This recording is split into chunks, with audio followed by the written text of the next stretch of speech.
YouTube, it's your girl Razia J, and I'm back with another video. If this is your first time landing on my channel, seeing my face, welcome, welcome, welcome. Glad to have you here. And if you have been rocking with Ray, thank you so much for the continual support.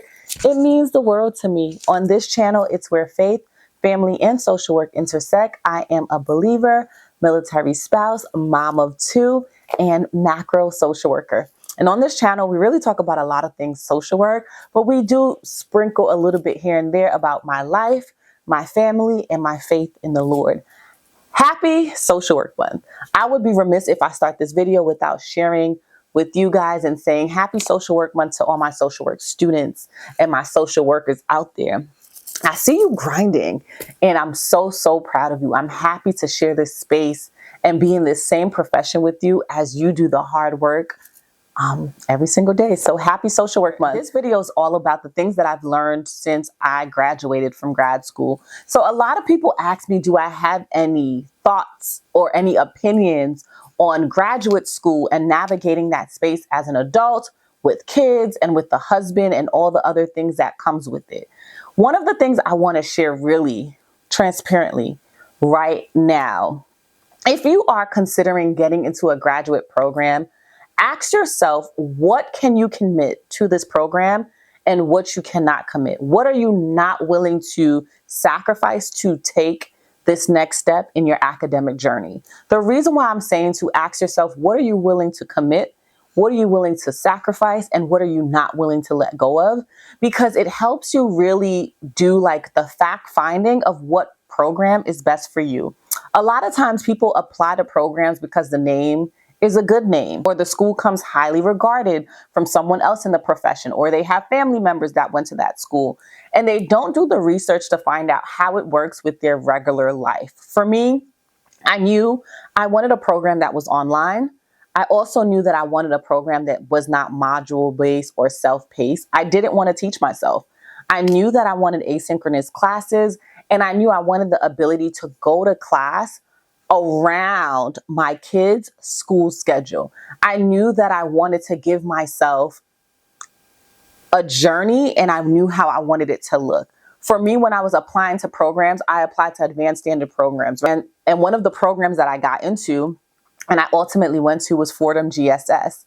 And that program that I got into was a full-time advanced standing program. I had friends that was doing like the 16-month, 18-month, 2-year program.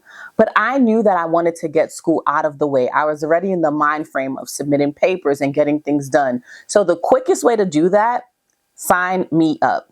When I signed up for that program, they said something to me that really got me to thinking, and it was the commitment of that program.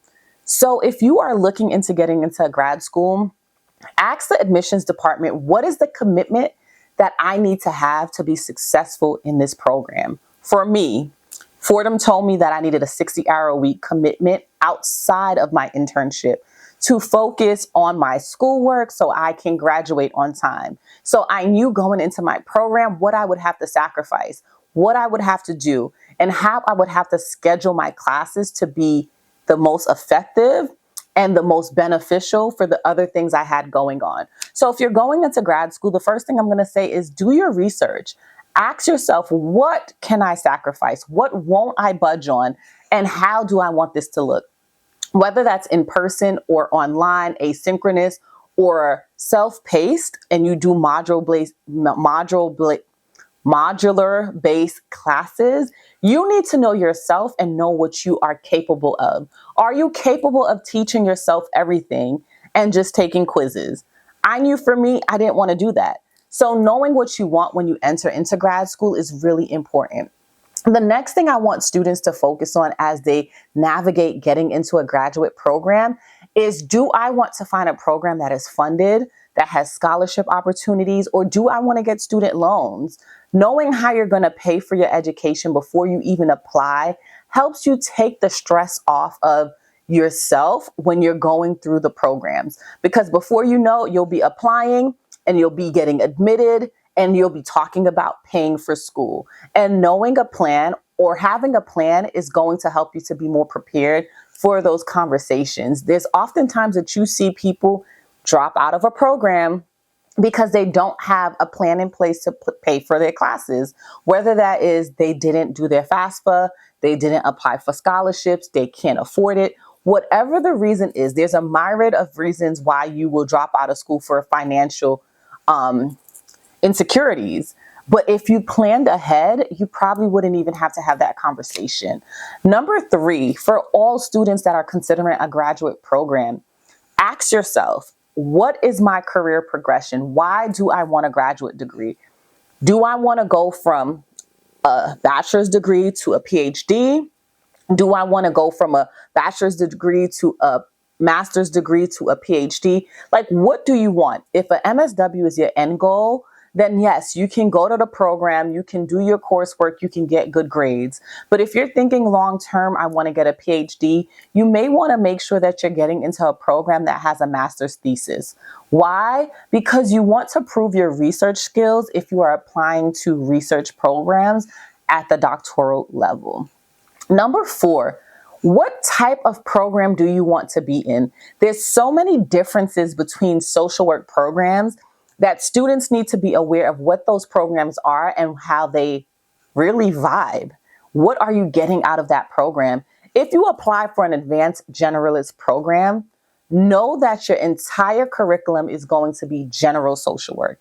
It's going to be a little bit of clinical, a little bit of meso, a little bit of macro, and it's going to be a little bit of everything, right? If you know right now, as you're applying to your programs, that you want to be a clinical social worker, a micro social worker, a social worker that does direct practice, going to an advanced generalist program may not be the best fit for you. So knowing where you want to work after graduation, like that first job that you want to line up, and knowing what you want to do with your social work degree helps you apply for programs that are best suited for you. I went to a macro program, right? Because I knew I wanted to be a macro social worker. I didn't want to waste my time taking all of these clinical classes that I wouldn't need. Now, did I have to take some clinical classes? Yes, absolutely. But did I have to spend my entire academic journey taking clinical classes? No, because I was aware of what I wanted. And the last thing that I want to share with you as you enter into the graduate school world, right? Ask yourself what meaningful connections I want to leave this school with and this program with, and work towards them. So don't just sit in your class and not interact and not engage and not talk to your professors and the people in your cohort. Make friends, make mentors, and make lasting connections that you can take with you into this profession. The hardest thing I see for social work students when they're graduating is that they have no connection with anyone in the school and they have no one to take with them into their professional journey. I have professors that I have great relationships with, that I answered questions in the class. I got to talking, I got to interact, and I spent time with them. I would text them, I would message them, I would check on them. And I built relationships that ultimately helped me in the long run. If I'm applying for a job and I need someone in a particular sector to give me a referral, I know who to go to. So I want to encourage you that the last thing to do after you got into your program and you did all the research and you figured out how to pay for school and you figured out what you want to do as a social worker, build meaningful connections in graduate school. Every time someone asks me how to get into a graduate program, how to find a graduate program, how to thrive in a graduate program, these are the things that I'm telling them. Do research. Research yourself, research the schools, research the people that graduated from the schools. The next thing is, what do you want to pay for your degree? If you want to pay $100,000, maybe you can go to an Ivy League such as Columbia. If you want to pay $30,000, you may want to look elsewhere. If you want to go to a school that is a degree mill that accepts everyone, then you know what schools to apply to. When you do research, you better prepare yourself for the application process and the acceptance process, right? I'm not here to tell you where to apply to go to school, but I'm saying make sure that the applications you are submitting, because they're not cheap, is to your betterment. No one wants to apply to schools and get rejected. So do your research, figure out what type of social worker you want to be in the long term. Ask yourself, what's the first job you want post-graduation?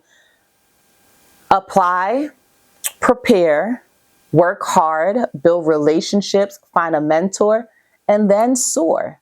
So if this video was helpful for you as you navigate getting into graduate school, or why you should go to graduate school, or all things graduate school for social work, leave me a nice thumbs up, a comment down below that says, hey girl, hey, this was beneficial, and share it with other social work students or social workers that you know. Until next time, peace.